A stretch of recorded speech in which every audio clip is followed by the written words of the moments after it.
की बातें सुने, तेरे मुंह की बातें सुने जो मैं पढ़ना चाहता हूँ। मलाकी की किताब उसका 3रा बाब उसकी 6वीं आयत से लेकर हम 12वीं आयत तक तिलावत करेंगे। खुदा के कलाम में लिखा है, क्योंकि मैं खुदावंद ला तब्दील हूँ,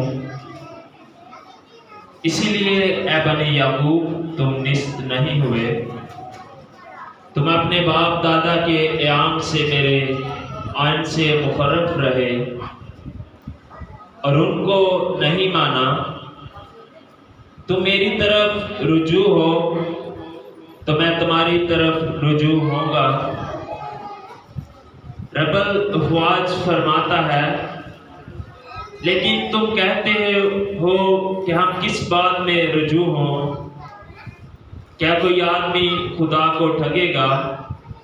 पर तुम मुझको ठगते हो और कहते हो, हमने किस बात में तुझे ठगा? दैयकी और हदिया में। बस तुम सख्त मलाउन हुए, क्योंकि तुमने बल्कि तुम्हारी कौम ने मुझे ठगा। पूरी दैयकी ज़ख़ीरा खाना मिलाओ ताकि मेरे घर में खुराक हो और इसी से मेरा इम्तिहान करो। रब्बुल अफ़वाज फरमाता है कि मैं तुम पर आसमान के दरीचों को खोलकर बरकत बरसाता हूँ कि नहीं, यहाँ तक कि तुम्हारे पास उसके लिए जगह ना रहे। और मैं तुम्हारी खातिर टिड्डी को डांटूंगा और वो तुम्हारी ज़मीन के हासिल को बर्बाद ना करेगी और तुम्हारे ताकिस्तानों का फल कच्चा ना जड़ जाएगा। रब्बुल अफ़वाज फरमाता है, और सब कौमें तुमको मुबारक कहेंगी, क्योंकि तुम दिलकशा मुमलकत होगे। रब्बुल अफ़वाज फरमाता है, खुदावंद के पाक कलाम के पढ़े और सुने जाने पर उसकी बरकत हो। खुदावंद का शुक्र हो। मैं आप सब की जोरदार तालियों में दावत मुबारक करता हूं और आपके कलाम की तस्वीर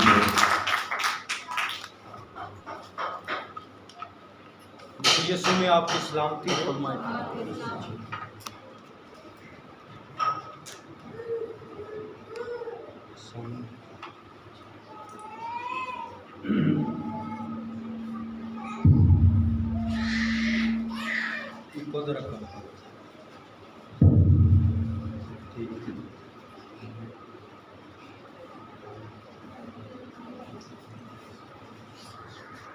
ख़ास मज़मून जो मैंने इंतखाब किया, अक्सर आप सुनते हैं कि हमें खुदा को हदिया देना चाहिए, हमें खुदा को उससे बरकत लेने के लिए अपनी मेहनत का हिस्सा देना चाहिए। हम सब जानते हैं कि हमें कुछ ना कुछ खुदा के हजूर लेकर आना है। हमारा ईमान बड़ा कामिल है। आज हम जिस किताब की बात करेंगे वो मलाकी उसके 3रे बाब उसकी 6ठी आयत से हमने 12वीं आयत तक खुदा के कलाम से पढ़ा है। चंद हवालों के साथ जो है आज हम इस मज़मून को ज़ेर बहस लाएंगे कि खुदा को दैयकी देनी क्यों ज़रूरी है, खुदा के नाम पर देना क्यों ज़रूरी है। हम सब जानते हैं कि हम हदिया देते हैं, चंदा देते हैं, खुदा के नाम पर तोहफे भी देते हैं, लेकिन क्यों देते हैं इस बात का आपको अंदाज़ा बिल्कुल नहीं है। आज हम सीखेंगे कि हमें क्यों हदिया खुदा के हजूर देना चाहिए, क्यों दैयकी खुदा को देनी चाहिए। तो आज जो मरकज़ी आयत होगी वो ये होगी कि पूरी दैयकी ज़ख़ीरा खाना में लाओ ताकि मेरे घर में खुराक हो और इसी से मेरा इम्तहान करो। रब्बुल अफ़वाज फरमाता है कि मैं तुम पर आसमान के दरीचों को खोलकर बरकत बरसाता हूँ कि नहीं, यहाँ तक कि तुम्हारे पास उसके लिए जगह ना रहे। आमीन। तुम्हारे लिए जगह ना रहे। जब हम खुदा को हदिया देते हैं तो उसकी बरकत हमें क्या मिलती है, आज ये हमारा मौजू है। जब आप खुदा को हदिया दायरे की पेश करते हैं तो फिर खुदा आपको क्या उसके सिले में जिस्मानी और रूहानी बरकत से मालामाल करता है। ये आज की बातें ज़ेर बहस होंगी। पहली बात जो मैं आपके सामने रखूंगा वो मलाकी का तारुफ है। मलाकी खुदा का बंदा है। खुदा के इस बंदे ने बनी इस्राएल कौम, आप जानते होंगे कि बनी इस्राएल कौम खुदा की चुनी हुई कौम, ये खुदा की प्यार करदा कौम, खुदा इससे मोहब्बत करता है और इसी कौम से खुदा यीशु मसीह खुदा का बेटा इसी कौम से ताल्लुक रखते हैं। मुकद्दस याकूब को खुदा ने इस्राएल का, उसकी 2 बीवियां, 2 लौंडियां, जिसमें से 12 बेटे और 1 बेटी पैदा हुई, इन्हीं को खुदा ने सरफराजी अता फरमाई और मुल्क कनान में खुदा ने उनको आबाद किया। आपको याद होगा पैदाइश की किताब में कि अब्राहम को खुदा ने मेसोपोटामिया से, ऊर के इलाका से, यानी मेसोपोटामिया जिसे आज जदीद अराब कहते हैं, वहाँ से खुदा ने उसको बुलाया और कनान में उसको कायम किया। और कनान के अंदर ही बड़ी इस्राएल कौम जो है ये बढ़ती रही, तरक्की करती रही और याकूब की औलाद फैली। लेकिन उन 12 बेटों में से एक बेटा जिसका नाम यूसुफ था, याकूब के 12 बेटों में से एक का नाम यूसुफ था, उसके भाइयों ने हसद की बुनियाद पर उसे मिस्रियों के हाथ बेच दिया। अब मुल्क में काल बढ़ चुका था, खुराक मुहैया नहीं हो रही थी, वो तलाश कर रहे थे कि कहीं से हमें खुराक मिले। तो मिस्र में खुदा ने खुराक का ज़ख़ीरा कायम कर दिया हुआ था। वहाँ पर हाकिम मुकद्दस यूसुफ जो याकूब का फर्जंद है वहाँ पर मुकर्रर था। इसके भाई खुराक की तलाश में मुल्क मिस्र में पहुँचते और जब वहाँ पर भाइयों ने पहचान लिया कि ये हमारा भाई, छोटा भाई है जिसका नाम यूसुफ है और ये हाकिम है, तो उसने मुकद्दस याकूब को और अपने तमाम भाइयों को, उनके कुंबे को मिस्र में पनाह दी, वहाँ पर आकर रहना शुरू हो। जब ये बादशाह इस दुनिया से चले गए, एक नया बादशाह आया मिस्र में जो बनी इस्राएल कौम को नहीं जानता था, वो वाकिफ नहीं था कि ये खुदा के लोग। उसने इस कौम के ऊपर जो खुदा की चुनी हुई कौम है उन पर जुल्म करना शुरू कर दिया। उन पर यह कानून लागू कर दिया कि ये चूँकि मुल्क मिस्र में बढ़ते चले जाते हैं और डर था कि इनके बढ़ जाने से कहीं हम थोड़े ना हो जाएं और ये पूरे मुल्क पर कब्जा कर लें, और इसलिए उनका एक हुक्मनामा जारी हुआ। और हुक्मनामा इसलिए जारी हुआ ताकि वो कौम जो है वो सिमट जाए, ये हुकूमत ना कर सके। उनको गुलाम बना लिया गया, उनको गुलाम इस कदर बना लिया गया कि वो आगे नहीं बढ़ सकते थे। अब खुदा ये चाहता था कि वो गुलामी की हालत से बाहर निकले और तमाम बनी इस्राएल कौम को खुदा ने उनके मिस्र की गुलामी से बाहर निकाला। इन्हीं बातों को हम जब बाइबल मुक़द्दस में देखते हैं तो पेज तक हम आगे बढ़े, हम इन बातों का खुलासा भी अपनी ज़िंदगी में लें कि जब ये कैद की हालत में थे तो कैद और गुलामी की हालत में इनकी बड़ी वजह क्या थी? बड़ी वजह ये थी कि ये अपने खुदा को भूल चुके थे और माबूदों की इबादत करते थे। और खुदा ने इसलिए उनको गुलाम बना दिया। अब खुदा उनको लेकर आया बाहर, और नारा क्या था, लोगो क्या था, स्लोगन ये था, मुकद्दस मूसा के वसीला से खुदा ने उनसे कहा कि इनको जाने दे ताकि ये अपने खुदा की इबादत कर सकें, कुर्बानियाँ पेश कर सकें। ये उनका मकसद था मिस्र की गुलामी से निकलने का। साल या साल इस बात को याद किया जाता था। मिस्र की गुलामी ही सिर्फ बाइबल मुकद्दस में जिक्र नहीं आया, बल्कि बाबल की गुलामी में भी रहे, असीर होकर गए, और बाबल की गुलामी के अलावा असूर की गुलामी में भी बनी इस्राएल कौम रही। और उसका सबब ये था कि ये खुदा को भूल जाते थे, मुनहरफ हो जाते थे, अपने बाप दादा के अय्याम को जो खुदा के साथ वफादार थे उनको भूल जाते थे और अपनी राहों को इख्तियार कर लेते थे। अब ये वापस आ चुके थे, बहाल हो चुके थे और अपने घर तैयार कर रहे थे। जब फारस खोरस आया तो उसने इजाज़त दे दी कि तमाम यहूदी अपने इलाका में आ गए। ये यरूशलेम का वाक़या, यरूशलेम में लोग अपना घर आबाद कर रहे थे, वहाँ पर आकर रहाइश कायम कर रहे थे, और जब रहाइश कायम कर रहे थे तो खुदा की इबादत में कमज़ोरी दिखाते चले जा रहे थे। खुदा का घर खाली था, लोग कम इबादतों के लिए आया करते, कुर्बानियों का सिलसिला खुदा की हजूरी में कम हुआ करता था।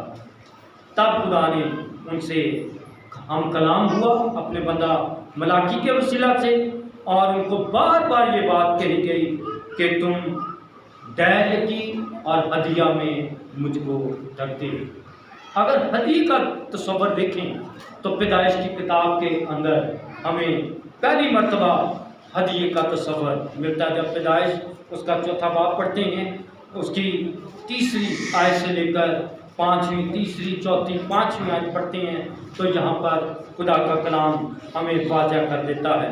मैं आपके लिए इन आयात को पढ़ना चाहता हूँ कि हदिये का तस्वर, जब आप हदिया देते हैं खुदा के हुजूर तो आपको क्या बरकत मिलती है।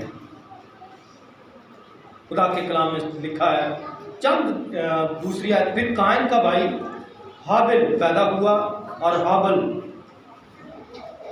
भेड़ बकरियों का चरवाहा और कायन किसान। चंद रोज के बाद यूं हुआ कि कायन अपने खेत के फल का हदिया खुदा के वास्ते लाया। क्या जिक्र है? हदिया लाया। उसके बाद और हाबिल भी अपनी भेड़ बकरियों के कुछ पहलौठे बच्चों का और कुछ उनकी चर्बी का हदिया लाया, और खुदावंद ने हाबिल को और उसके हदिये को मंजूर किया, पर कायन को और उसके हदिये को मंजूर ना किया। इसलिए कायन नहायत गज़बनाक हुआ और उसका मुंह बिगड़ गया। आमीन। उसका मुंह बिगड़ गया। हाबिल हदिया लेकर आता है, ये आगाज़ है खुदा के हुजूर हदिया देने का। और हदिया का लफ्ज़ जो इस्तेमाल किया जाता है, इसके मायने ये हैं, इसका मफ़हूम ये है कि हम अपने से बड़े को जब कुछ पेश करते हैं तो उसके लिए लफ्ज़ हदिया इस्तेमाल होता है। मिसाल के तौर पर इसका हदिया, बाइबल मुकद्दस का हदिया हम लफ्ज़ इस्तेमाल करते हैं। इसका मतलब ये है कि बाइबल मुकद्दस की जो हम रिस्पेक्ट करते हैं, जो इसकी ताज़ीम करते हैं, उसकी कीमत तो हम अदा नहीं कर सकते, लेकिन हदिया दे सकते हैं जो असल कीमत से ज़्यादा है। हदिया इन अल्फाज के लिए लफ्ज़ इस्तेमाल हुआ है। तो ये हदिया लेकर आया है, और फिर हाबिल का हदिया खुदा के कलाम में लिखा है कबूल हुआ। वो कुछ पहलौठे भेड़ बकरियाँ और उनकी चर्बी लेकर खुदा के हुजूर पेश हुआ, और खुदा ने उनके हदिये को कबूल किया। और जब हदिया कबूल हुआ, लेकिन इसके मुकाबले में कायन का हदिया जो है वो कबूल नहीं हुआ और हसद हुआ। और पहला कत्ल जो है वो हमें नजर आता है बाग एदन के अंदर, वहाँ पर उस सरजमीन पर जहाँ पर खुदा ने उनको आबाद किया। अब बाग एदन से दूर थे, वहाँ पर गुनाह हुआ। अब उसी हदूद के अंदर भी ये गुनाह हुआ कि पहला इंसान का खून भी कर दिया गया। हदिये का लफ्ज़ पहली मरतबा यहाँ पर पेश हुआ। जब हम हदिया देते हैं खुदा खुश होता है इस हदिये के लफ्ज़ से। जब आप ज़बूर की किताब पढ़ते हैं, उसका 96 ज़बूर, तो उसकी 8वीं आयत का भी जिक्र आप पढ़ेंगे तो मुक़द्दस दाऊद भी हदिये का जिक्र करते हैं। और उसकी 8वीं आयत में, ज़बूर 96 उसकी 8वीं आयत में लिखा है, खुदा की ऐसी तमजीद करो, यानी तमजीद खुदा की तारीफ़ करो और खुदा की ऐसी तमजीद करो जो उसके नाम के शायान हैं। हदिया लाओ और उसकी बारगाह में आओ। कभी कभी हम हदिया चर्च में भेज देते हैं लेकिन खुद नहीं आते। मुक़द्दस दाऊद फरमाते हैं खुदा के कलाम में कि उसकी बारगाह में यानी उसके हजूर, उसके घर में भी आओ और हदिया भी लेकर आओ। हदिया लाओ और उसकी बारगाह में आओ। ये खुदा का हुक्म है। हमारे लिए ये चैलेंज है कि हम खुदा के दिए हुए इस सारी कुदरती बरक़ात के लिए कितनी शुक्रगुजारी करते हैं। अगर हम नहीं करते तो फिर हमें सज़ा भी मिलती है। खुदा अपने लोगों को हदिये के ज़रिए से, दायजकी के ज़रिए से बरकत देना चाहता है। हदिया और दायजकी का जिक्र आप मलाकी में दोनों टाइम आप देख सकते हैं, इकट्ठा इस्तेमाल हुआ है। मलाकी उसका 3रा बाब और उसकी जब आप 8वीं आयत को देखेंगे तो यहाँ पर आपको ये बातें वाज़ह हो जाएंगी।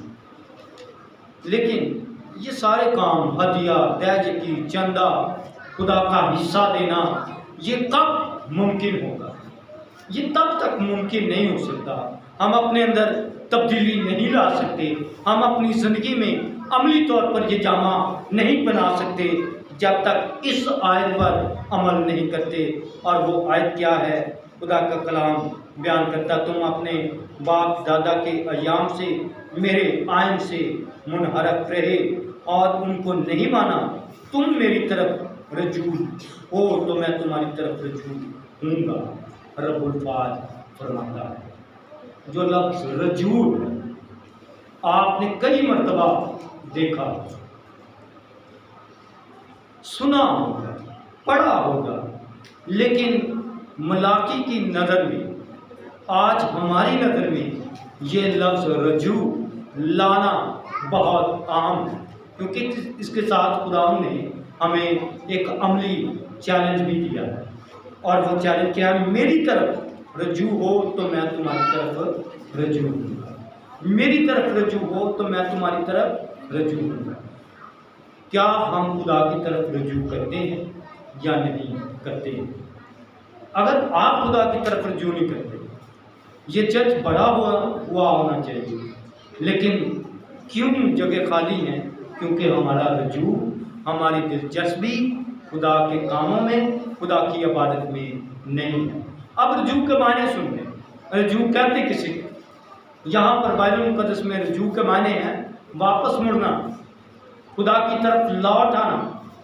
लेकिन मलाकी की नज़र में रजू के मायने ये हैं कि आपने जो काम स्टॉप कर दिया है, रोक दिया है, उसमें वापस जाकर वहीं से शुरू करना। मैं चंद मिसालें देना चाहता हूँ।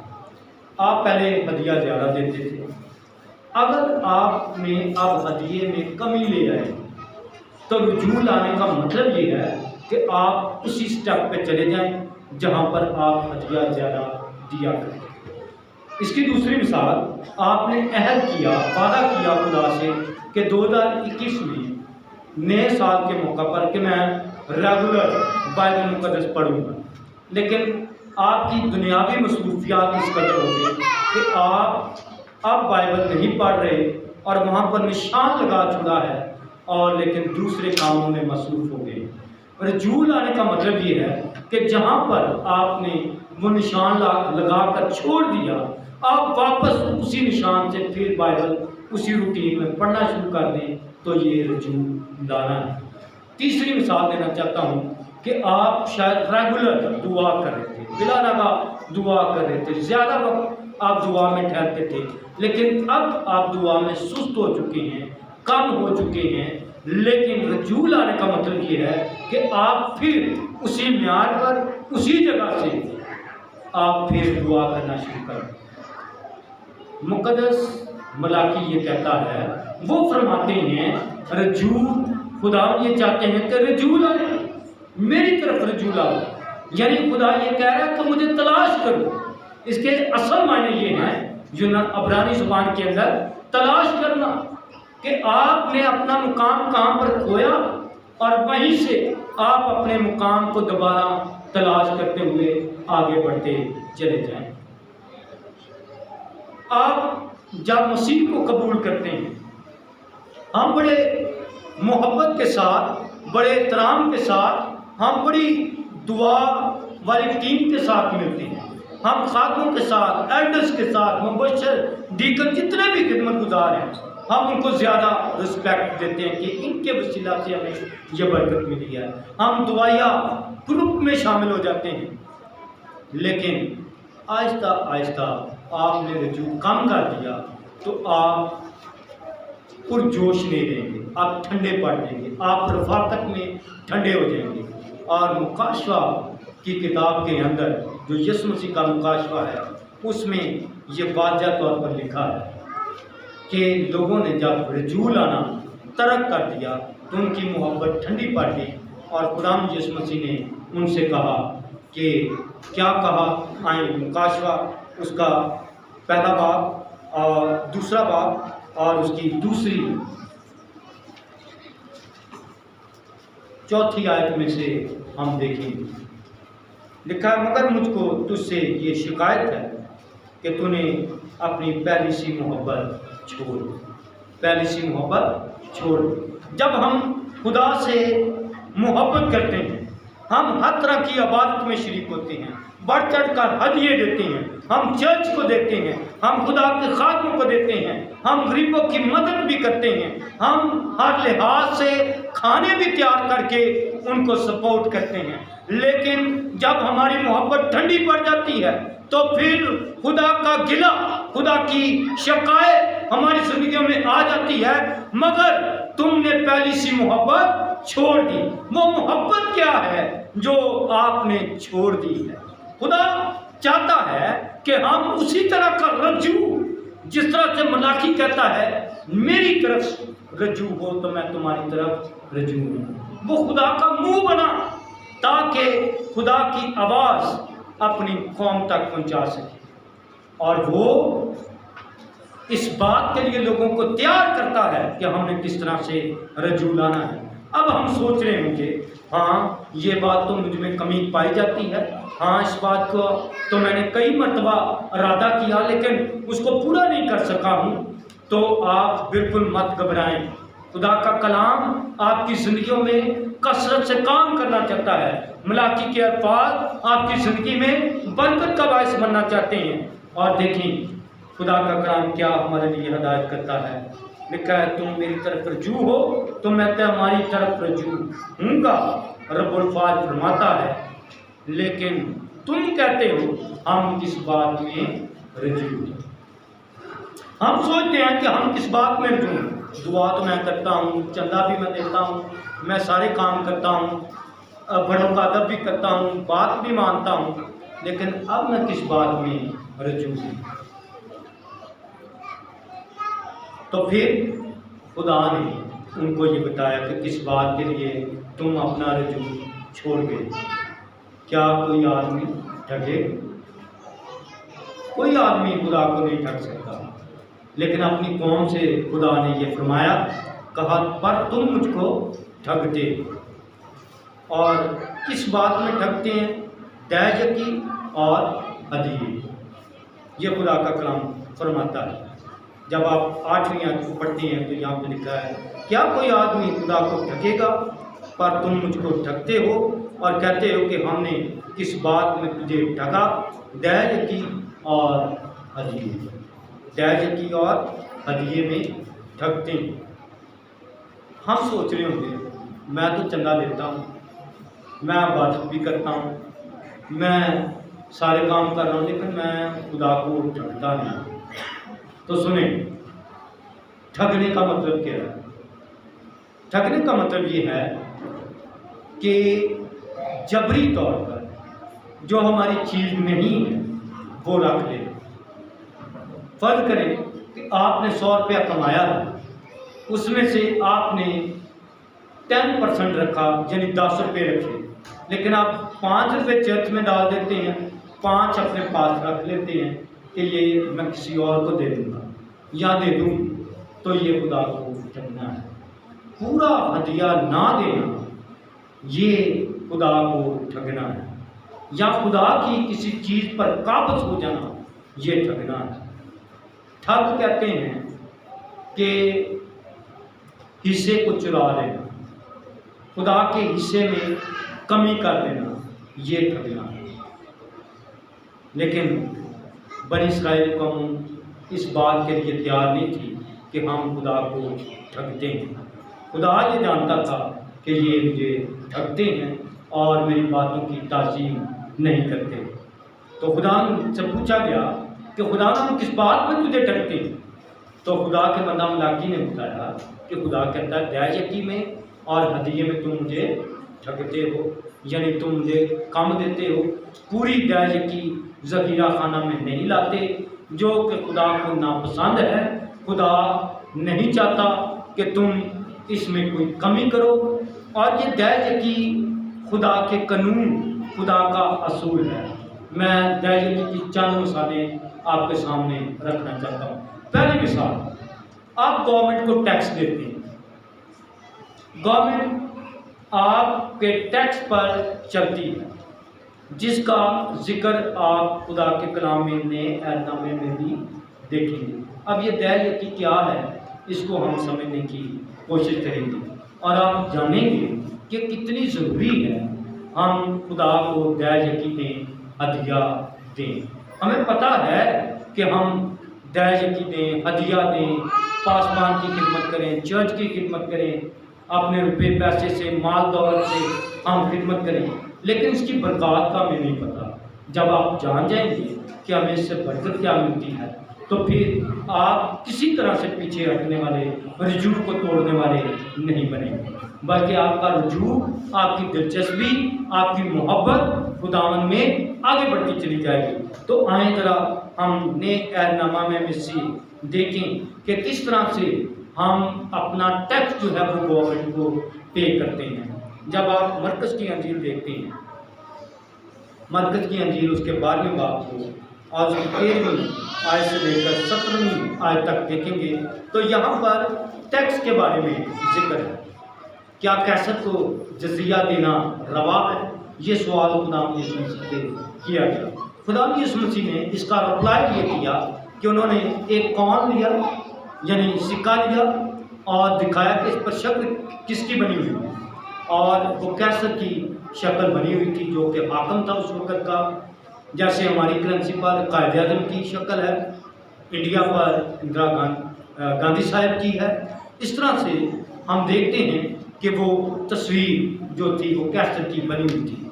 खुदा यीशु मसीह ने इसका जवाब ये दिया, जो कैसर का है कैसर को दो, और जो खुदा का है खुदा को दो।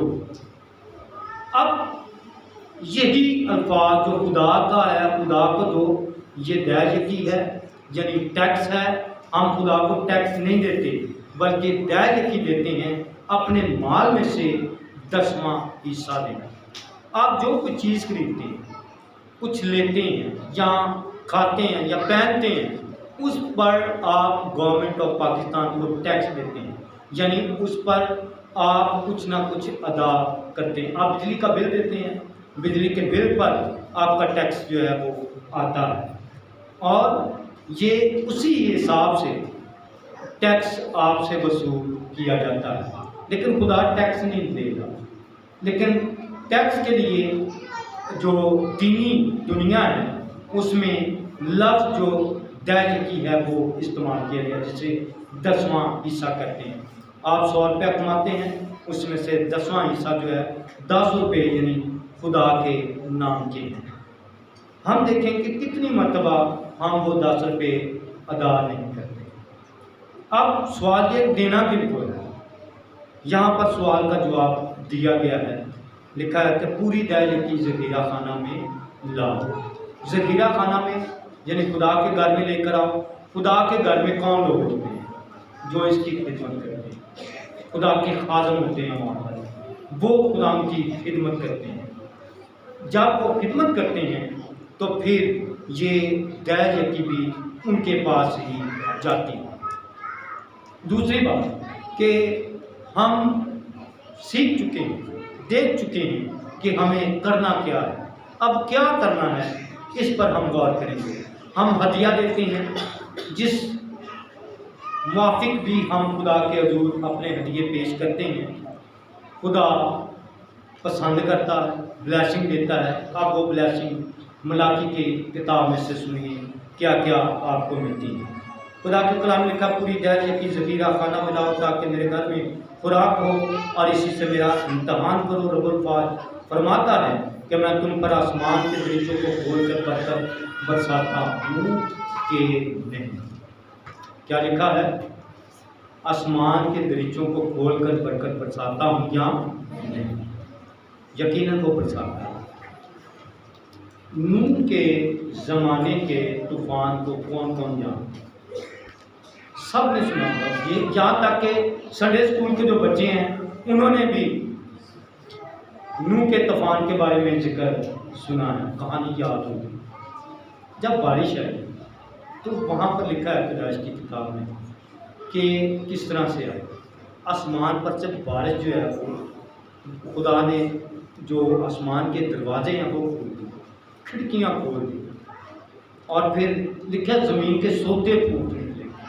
ऊपर से तो आसमान से जो बारिश आ रही थी वो ही काफ़ी थी, लेकिन हम ये भी देखते हैं कि ज़मीन भी, उसमें से भी पानी जो है वो निकलना शुरू हो गया।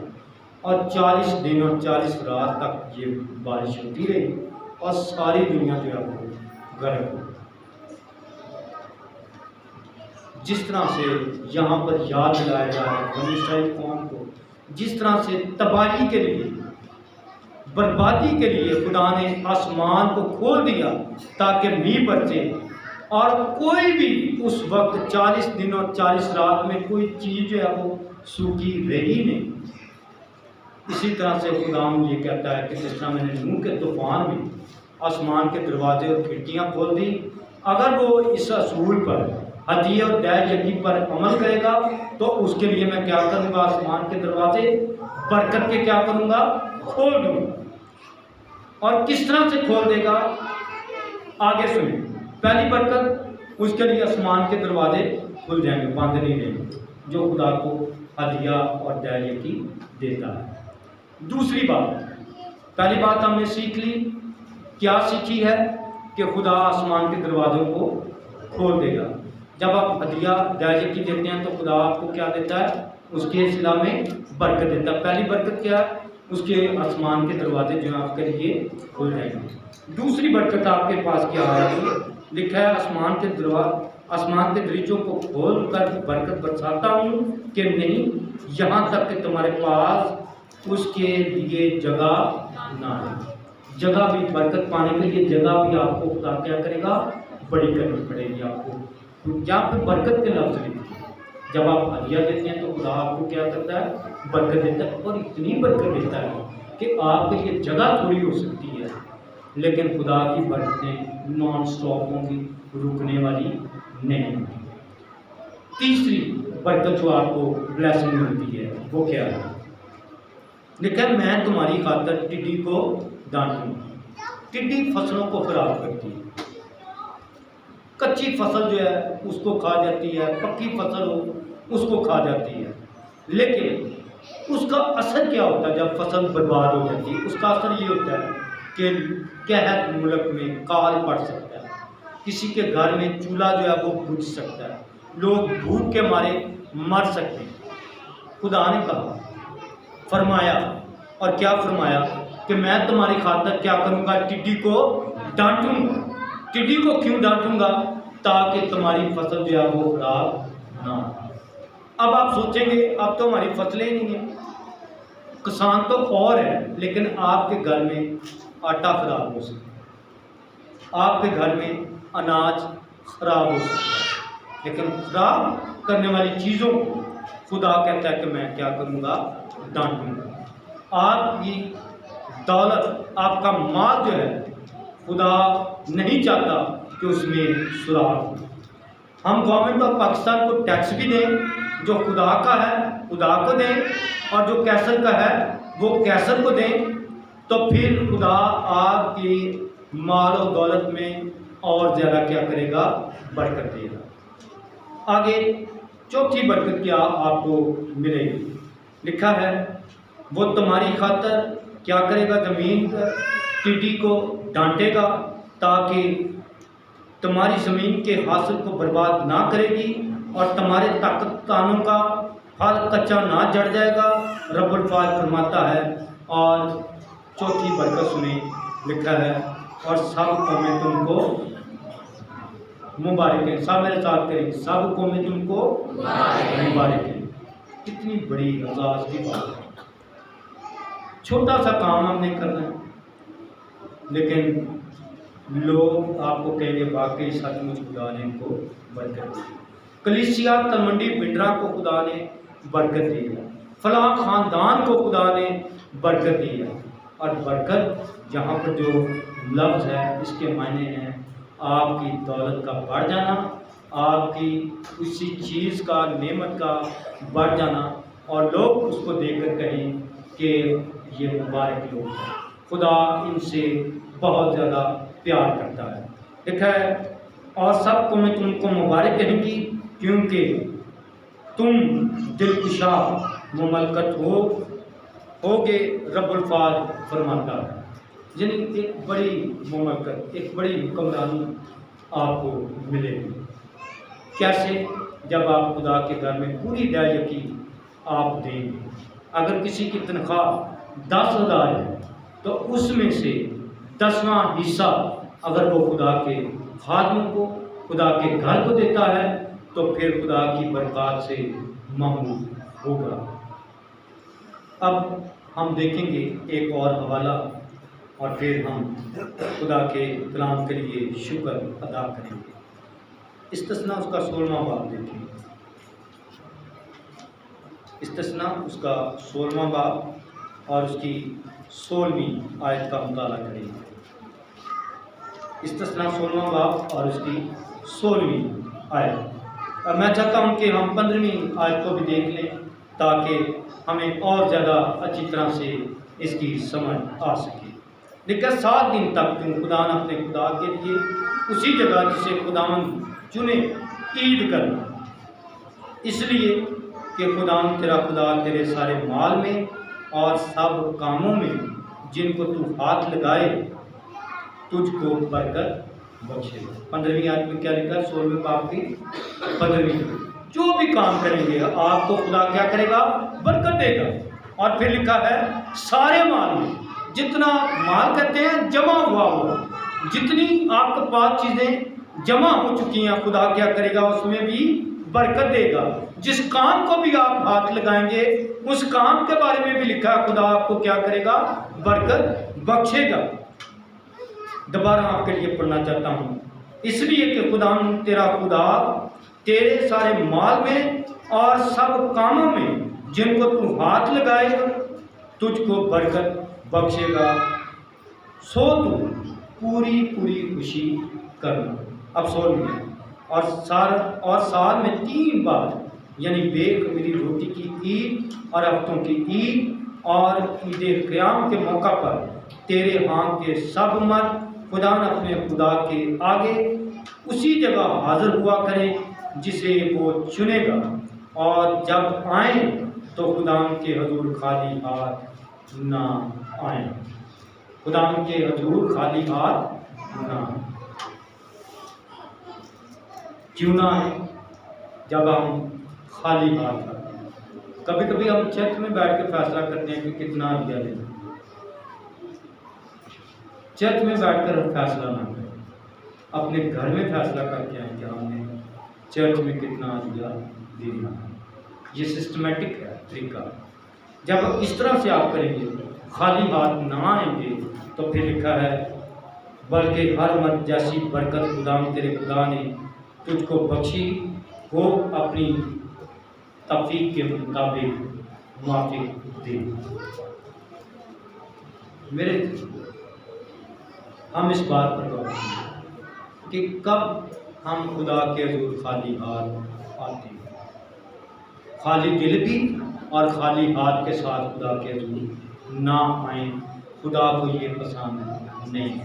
खुदा ये चाहता है कि हम भरपूर तरीके से, पूरी जान के साथ, जान फशानी के साथ, पूरी मेहनत के साथ खुदा के हजूर आए। कभी कभी हम हदिया तो दे देते हैं लेकिन खुद नहीं आते। खुदा का कलाम मुक़द्दस दाऊद कहते हैं, फरमाते हैं कि हदिया भी लाओ और उसकी बारगाहों में हाजिर हो। अब फैसला आप पर है कि आपने किस तरह से अपने खुदा की ताज़ीम करनी है। खुदा की ताज़ीम उसकी शायान शान के मुताबिक करनी है। जो उसकी ताज़ीम है उसी के मुताबिक करनी है। खुदा को हम कितना दर्जा देते हैं ये हमारे ऊपर इन्हिसार करता है। खुदा का कलाम ये कहता है, खुदा खुशी से देने वालों को अजीज़ रखता है। अजीज़ कहते हैं खुदा उससे और भी ज़्यादा प्यार करता है। अजीज़ से मुराद है खुदा का प्यार, कि खुदा के जब कामों में हिस्सा लेते हैं, उसकी बरक़ात में शामिल होते हैं, तो खुदा आपको अजीज़ रखता है। आए हम अपने सिर को झुकाएं, खुदा उनकी शुक्रगुजारी करें, खुदा उनके कलाम के लिए शुक्रगुजार हैं, खुदा उनकी आवाज़ के लिए शुक्रगुजार हैं। अगर हमने आज तक इस ईमान के साथ हदिया नहीं दिया, फ़र्ज समझकर हदिया दिया है, तो आज मौका है कि हम पूरे दिल के साथ खुदा के हजूर हदिया देने का इरादा करें। अगर आप फ़र्ज समझते रहे हैं कि सिर्फ मैंने इसी लिहाज से हदिया देना है, तो आज आप भी रजू लाने वाले बने। रजू लाने का मतलब है कि हम जिस मुकाम पर खड़े हैं, जिस मुकाम से खुदा को मोहब्बत को रोका है, हम उसकी तरफ फिर जाने वाले बन सकें। खुदा कभी नहीं चाहता कि आपकी बरकत रुक जाए, आप खुदा से बरकत रिसीव ना करें। वो आपको बरकत से माला माल करना चाहता है। जमात में से कोई भी आज के कलाम के लिए शुक्रगुजारी की दुआ है।